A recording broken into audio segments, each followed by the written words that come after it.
Hello, greetings, this is Gilles Mancion. I thought I'd come and wish you a good day today. For Spirit, every day, saying every night, they're telling me two things that I need to do every day is to speak, to talk. Not to talk just to talk, but to come and communicate on those ideas and to go to keep running, to exercise, to continue this cleansing, this physical cleansing. And so this will be a continuation. We're going to have all year long, we're going to have to continue to purify ourselves in order to leave more space within our physical body and consciousness for our own inner self to become more present and more dominant within ourselves, so we can find this grace, this ease. We want to ask life to unfold with grace and ease. It is important to ask for that, so that we can overcome whatever difficulty that the past will not be coming back for all that.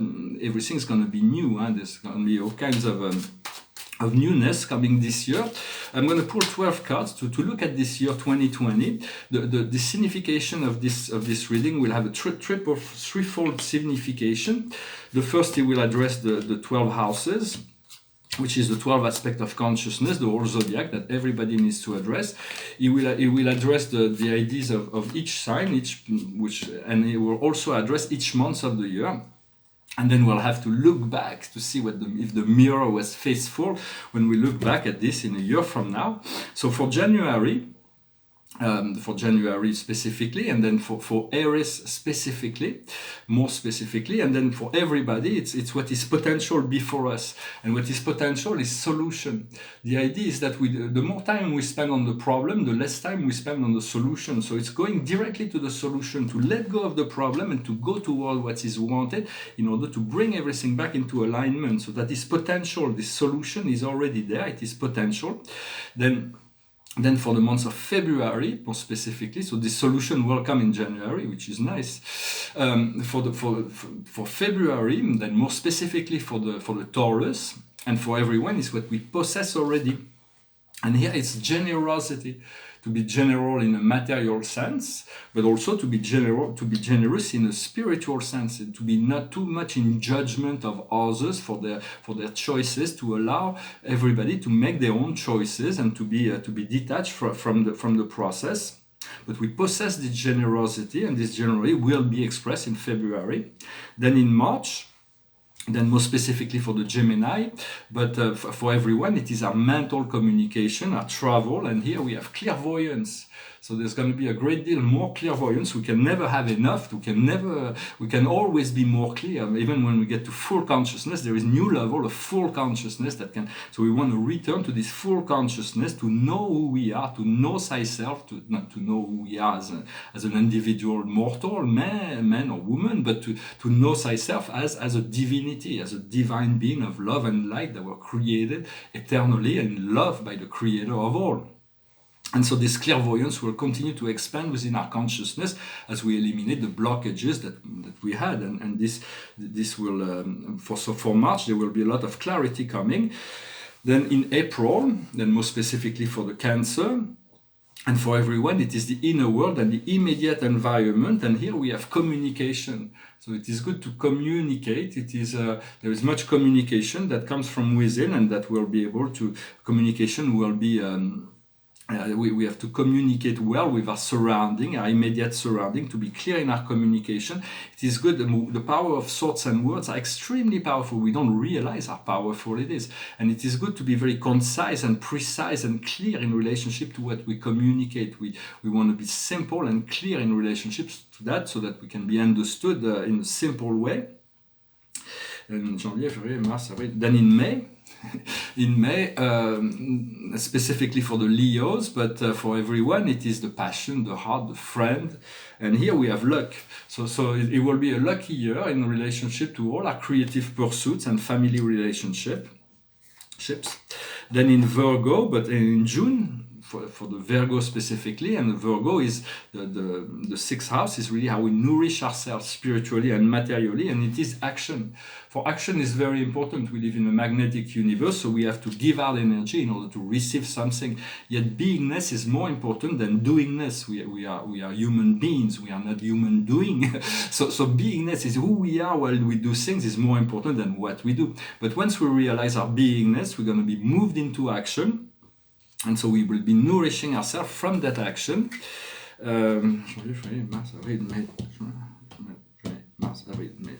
in July, sorry, in July specifically, but for all the Libras, more specifically, and for everyone, it is the world of relationship, partnership, association. And here we have happiness. So that there is going to be great breakthroughs in relationships, in business, in personal relationships, in all aspects of relationship. We'll find this satisfaction of happiness. Happiness is a lasting pleasure is something that's wonderful, but it's very short term. It comes and it goes. When happiness is something that is very long lasting, so we want to focus on tuning into the potential of happiness. Then in August, we will have to look back and to see how those manifest in our life. But in August, and specifically for the Scorpio, and it is what comes, this house is about what comes from the depths of the subconscious, all those things of the base, the root that is being addressed. And here we have our mission. The mission is going to be coming in line, the sense of our life, the meaning of our life, the reason of our being here on earth. We're going to discover by this summer the deep new meaning in relationship to this ascension process, and great deal of satisfaction. Then in September, for the Sagittarius in particular, and for this house, this 10th house is 9th house is what we aim for. It is our goal, our philosophy, our law, what concerns us. And here it is the creation. She's holding the globe of creation where all things are possible. You can visualize this globe of creation. It hasn't been present on the earth since Atlantis. It is where all things are, and from this globe we can draw in and create all kinds of things. Those will manifest in due time. But we want to be conscious creator, rather than we will no longer have to deal with all the old energies of the past, all those things we've created unconsciously. When we are not conscious, we're going to be able to realign all those energies in order to focus on the creative process that we're involved to in relationship to our mission. Then in October, which is also specifically for the Capricorn, and it's what comes to us from the mother, from the great mother of the universe, is indulgence. So it's okay to be a bit indulgent. It's okay but indulgence will make us waste a bit of time. So it's about being temperated within our indulgence. We do not want to be too critical of ourselves, to let go of the self-judgment that we have. Yet we have to stay in line in relationship to this purification. If we are too indulgent, there is a price to pay for the indulgence, so we want to be balanced. Yet there should be no judgment. This indulgence is acceptable to some level if we just follow always your inner guidance, what feels right for you. Then in November, and more specifically for the Aquarius, and in terms of the 11th house, it is what our hopes, our wish, our traveling, our friends. And here we have patience. We want to be patient enough so that things can come to us naturally with grace and ease, without having to struggle for it. For once we are in union with our higher self, we do not need to struggle for things. Things unfold naturally. So patience is one of the great virtues of the spirit realm, and the rewards of patience. Patience is patience. Once we have patience, we're no longer we obtain patience, and we're no longer in a hurry. We can be seated within ourselves. We can be calm. We can be. And in Pisces, for the month of December, and it's the karma, that which is inevitable. It is the power of choice. We have the choice. There are many timelines that is offered each and every day to each and every one of us, and there are many timelines that sometimes are opposing ourselves. So it's about choosing consciously to validate the timeline which brings us the greatest joy, the greatest freedom, the greatest abundance, the greatest health. It's about making those right choices. So this year we're going to be much more conscious in relationship to directing our energy towards that which is wanted, which will bring us the satisfaction that we need, that we want, that we've been asking for. And the outcome for this whole year, the key that will be is the card of complementarity, which means that we're going to find the complement that we're seeking in the world, and we're going to be complementing the world. For we all are the piece of a puzzle, and once all the pieces work, once the ego is removed, everything will function in the light of grace. And but it's also the acceptance of finding this complementarity within the world. Well, I hope this resonates with you. Will have to see what all are this unfold in this year, for we want to live in the now. It's not about projecting our energy. And it is important to give 10 minutes each and every day to return to discover this inner sanctuary where there is light and peace and joy, and this to be able to stand in the sacred heart, in the thymus, between the throat chakra and the heart chakra. There is this place, this inner sanctuary, and we want to keep exploring, opening the doors. It's about opening doors and doors and doors, whether it's inner doors or outer doors. It is we're going to be, or even in the physical plane, for physical reality is what is known as horizontal timeline. We have the past behind and the future in front. Of course, if we turn around, the future will be there and the past will be there. But it's about, and then we have the freedom that is given. That is the timelessness is discovered on the vertical axis. We want to be quite conscious of the 12-dimensional matrix on the horizontal, on the vertical axis, yet conscious of the ability to project ourselves in the timeline that is wanted on the horizontal axis. It's always, I wanted to say that, because there's some ideas, is that in this world, the idea of kindness is considered a weakness. I am too good, I am too kind. It is not true. Kindness is not a weakness. It is a strength, the ability to be neutral and to be a compassionate observer, but not to use it is in this world of ego. Sometimes brutality and power over has been dominating, but we want to be powerful over ourselves and to be kind in relationship to the world in order to show a way out of the problems, and to stop focusing on those problems and go directly to the solution. The more time we spend focusing on the problem and trying to solve it, the less time we have. So to go directly to the solutions, the solution is something that feels good. It's something that is free, that is joyful, and so to go directly there, and then everything from there will be able to find the solution, to go into the realm of the infinite. For a lot of the solutions that we've created do not exist in the material world, so we have to seek it out from the spiritual world, and then things will work out. As Albert Einstein said, you cannot use a mind that created a problem. You cannot use the same mind, the same sort that created the problem in order to solve it. You have to seek it out from somewhere else. Another aspect, another approach.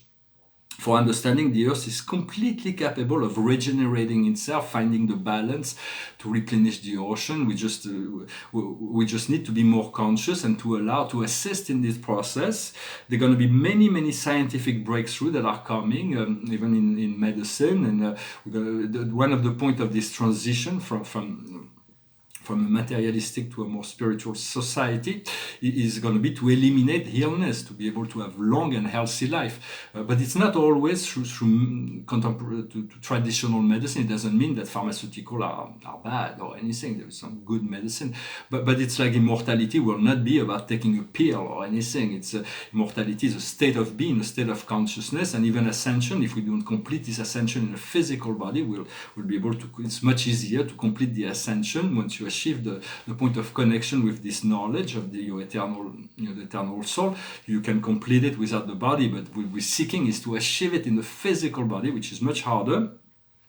But in essence, there was a philosopher named Jacques Lacan who was explaining that every illness has something to teach us. If we take medicine to suppress the illness, we'll never know what the illness has to teach us, and we'll never be able to remove the cause. For if we do not remove the cause, there will be always something that will come up to distract us from this state of perfect well-being. And so it is important. The best way to cure illness is to focus on the well-being. To work with that.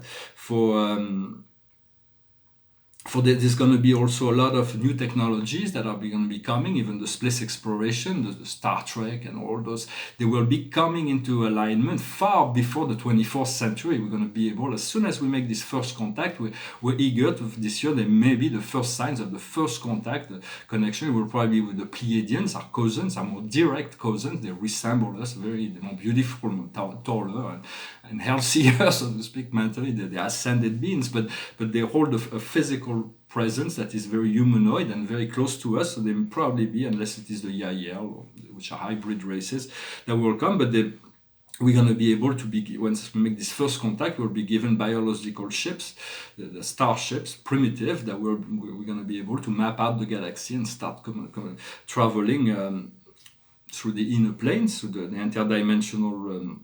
And there's going to be some air travel technologies that are going to be revealed, which will make air travel safer. They will be non-pollutive and silent, so it's going to be very, very exciting. For in the general rule of thumb, is when you see a starship going down, if it makes noise, it means it's not evolved enough and safe enough. An air transport vehicle or space travel vehicle has to be completely silent in order to be. It's a minimum. Guarantee that it is safe. For if it makes noise, that means the technology is not evolved yet enough to be completely mastered. So we have to master to make silent technologies is going to be one of the challenges. But all of that is coming, and so we want to have emotional detachment in relationship to all that is going on in the world, the social, the political, the economic climate, even emotional detachment in relationship to money. For money is wonderful. I love money. Money is because there is money in this world. We need it in order to live a comfortable life. But it is not about being addicted to money, like gamblers, they are addicted to money. And there is so much emotion that it's sometimes the emotion that we have in relationship to the lack of money prevents the abundance from flowing. We want to, hopefully this year, we're going to be able to restore the monetary and economic system that will be functional for all. We're going to return to the gold standards, create a jubilee that will forgive all debts and then to free the world. That's the best way to free the world. The first step to the freedom of the world will be the freedom of the monetary system. There are some, and this is the timeline that we choose, the timeline that brings freedom to ourselves. We can't really choose for there is a greater plan at work, but as we free ourselves, we'll be able to liberate the world around us as well. We want to live in the now and forget time as much as possible, to let go of outcome. Yet if we're going to expect anything, expect positive things to come. It is far better. We also want we want to learn to breathe more consciously, deeply, because of this like shallow breath, this like unconscious breath. It serves us because it assists us, it keeps us alive. So, but it's not it's not like we're utilizing the fullness of our breath to be able to empty out our lungs. It is something extraordinary when we can actually do that, and it's to allow not to breathe just with our lung, but to circulate our energy throughout our whole body. For there are three energy, the energy of the seminal essence, the energy of the vital essence, and the spiritual energy, and then we can use our breath to elevate this energy so that they can gather the crown, and then we'll find it's opening the doors to the corporate prison, and we'll break free of that prison, and our consciousness will be able to travel through the other planes of the universe, and to learn the infinity breath is something the Archangel Michael teach. It's like to imagine a number 8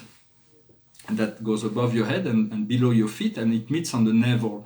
And so to visualize this number 8 that englobes you, and to work with that, to connect to this infinity within. Sometimes when you look at the world, you say you have to question the mental health of some of the world leaders. There's so much egos and in domination for all this power over. We have to shift this power over to the power within. It's those two groups, the power within and the power over. But we're moving towards a higher level of consciousness, so everything will be transformed, and the governments of the world will have to change in order to fit the new parameters. And I wanted to thank you for your support, for all that you do in relationship to maintaining this frequency, this dream, this beautiful vision that we all have a different vision, a different approach. It's like we're preparing this meal, but we all have put different ingredients within the cauldron, and we're like I am presence. We all know when the soup is ready for this great feast of consciousness that is before us. I also wanted to thank you for this prayer we addressed the other day, if you participated or even if you didn't, but didn't see this video or whatever, but we addressed this prayer for rain in Australia, and it actually came yesterday. I was watching the news and said, today we had a little breakthrough, we had a little bit of rain. So because it's a matter of asking and being knowing that we will receive by asking. for all those things will eventually unfold. We're going to be more responsible in relationship to all the things in this life, and we become so this year will be great. There will be great breakthroughs. I hope this message was interesting for you. I'm going to pull 4 more cards to see a little bit more immediately. For there is only the now. We will project ourselves, for there is no choice. We cannot avoid. The future is inevitable, yet it does not exist, because it is only the now that is continuing. That's always been like that. It's just we're going to move out of time and be more in the present. So we're going to be able to gather more intelligence and power. Behind me, we have I have.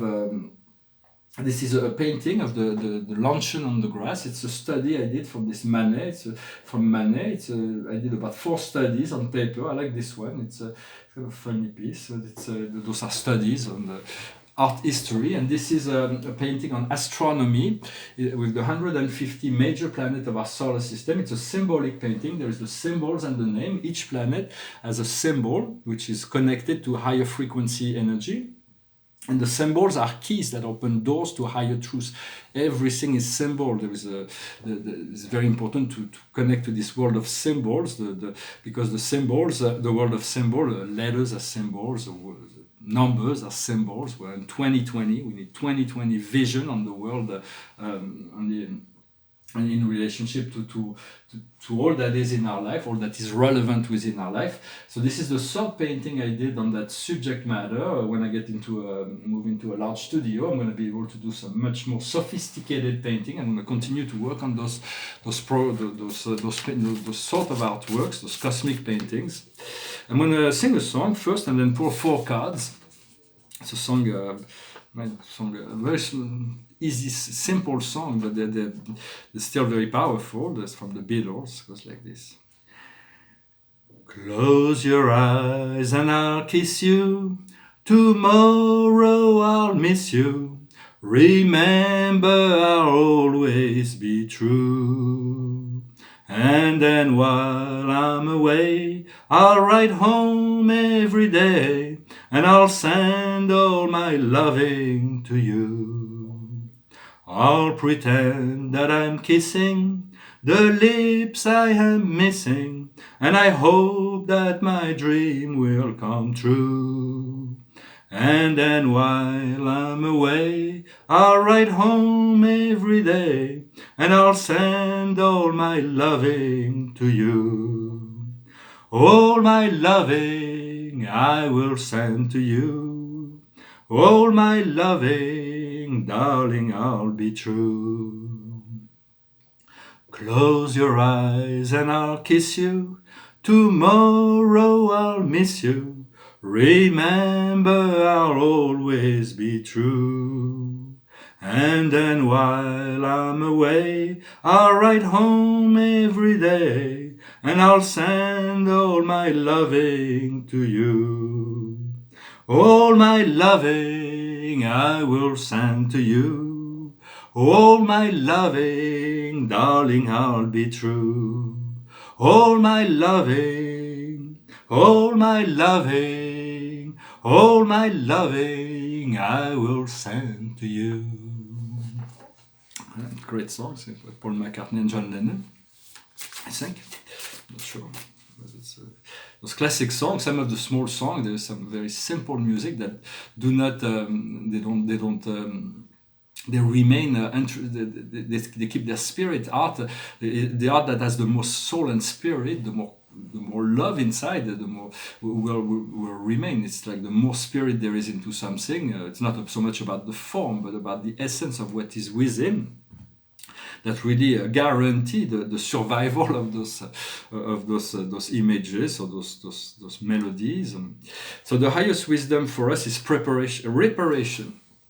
It's about we're going to be able to given the opportunity to look back at all those situations that are still that have not yet been resolved. We're going to be able to repair and bring things into balance and harmony. For anything in this world, for even in the political and then the world stage, it's I would greatly aspire to these Arcturian models of society, which is based on peace and harmony.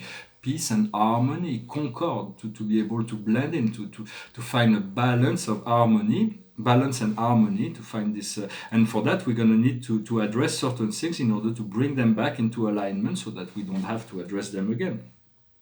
What we need to understand is going towards the precipice. It's about being jumped into the action. It's about being ready to move into this, to trust that, to know that things will work out. If we jump on the precipice, the spirit will support us. What we need to do is happy, happy. Do not forget this card. Always happy, happy is to see life as perfect, to recognize the joy, the beauty, the abundance. Whenever there is something, a dark emotion, a dark thought, to think about, remember that, happy, happy, and then so that you let it pass and you move into this happy, happy, and then from there you will be able to look at things from a very different perspective. Is to realize the perfection in things, to find this happiness, this joy, this abundance. And so once it is there, it will continue to unfold, and the illusions of chaos will disappear. Sometimes chaos is necessary to dismantle the old in order to move into something new. But we have the choice. The change will happen regardless, but we want to move into this change, to ask life to be in grace, and ease, to be in harmonious. Change happens through harmony or through chaos. But sometimes we have no choice. But no matter what happens, is to remain serene and focus on this happy situation, and the outcome is may the truth be. So it's about the revelation. I'm going to see what the oracles say on this one. The keywords: honesty, to accept things at nominal value, to get out of denial. Denial is not just a river in Egypt. We have a lot of people living in denial. The will to be transparent. Clarity in communication. So once again, it is really what will be coming as the outcome, to be clear, concise, and precise, and about our communication, in order to the more clear we are in relationship to this communication of the higher light, the more the flows will come to us for more to come in relationship to all that will be coming. Well, I hope this was interesting for you. I thank you for liking, sharing, commenting, subscribing, if you liked it, of course. If you don't like it, there are other programs that we can of course watch. But we're going to be, I do sense that there is a great breakthrough that is coming, and so it is, I'm standing in joy. I know that I'm not even expecting what is coming, but I know it will be, once the door will open, there's going to be a great deal of satisfaction for letting go of the past. We're going to move into the space where we're going to be able to realign anything that was in dysfunction or in suffering. We're going to be able to find this healing, this completion, so that we can move into a new level of creation and co-creation and assistance to the world, while in the same time enjoying ourselves. For the whole point of life was life is not created as a joy ride, for life is created as education, but it was never created for suffering either. It was just a temporary dysfunction. And yet, because in the universe, when you're working for God, working for the light, and you go through by going through all those suffering, not just in this life but in the many lifetimes, that makes us very special to God and to the universe and to the galaxy. All the extraterrestrials, advanced extraterrestrials that are looking through that know their unity, that we are part of them, know that we how precious we are, because we have accepted to go through that and transmute all those energies. So love yourself, love your life, be generous, be kind to yourself and to the world, and continue to be in a receptive mode to receive the blessings of the universe that is before you. I thank you very much, and I wish you a wonderful day. Namaste.